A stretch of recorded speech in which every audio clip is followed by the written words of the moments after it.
So guys, ইতিমধ্যে চলে আসলাম জাহাঙ্গীরনগর বিশ্ববিদ্যালয়।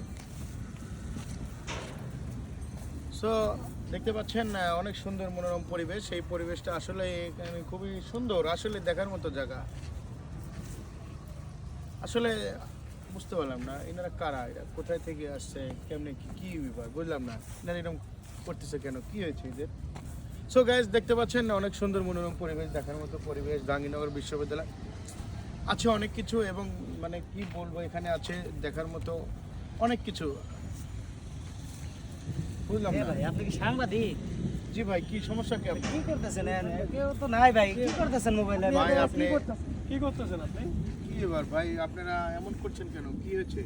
ভাই ভাই, এটা তো জাহাঙ্গীরনগর না ভাই। কেউ না, আপনি যে কথা ভাই, বলছেন এটা তো জাহাঙ্গীরনগর না, এটা মোহাম্মদপুর। কি নিউজ করে কি বুঝছেন ভাই, এটা মোহাম্মদপুর ভাই। কি এ ধর, কি আছে লো?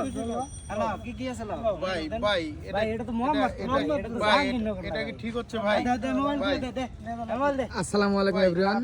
এখানে দেখতে পাচ্ছেন একটি সাংবাদিককে হেনস্থা করা হচ্ছে। ভাই মোহাম্মদপুর, এটা এখানে স্থানীয় পোলাপান সাংবাদিকের সঙ্গে যে আচরণটা করলো আপনারা দেখতে পাইলেন। এখন শুধু এটা আপনারা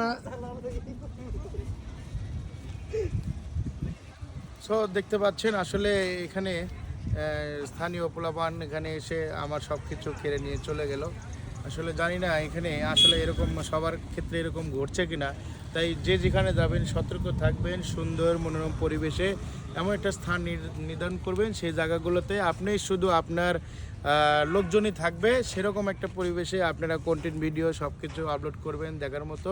এমন কোথাও যাবেন না যেখানে গেলে এরকম দুচক্ররা আপনার কাছ থেকে সব কিছু হাতিয়ে নিয়ে আপনাকে সর্বশান্ত করে দিবে।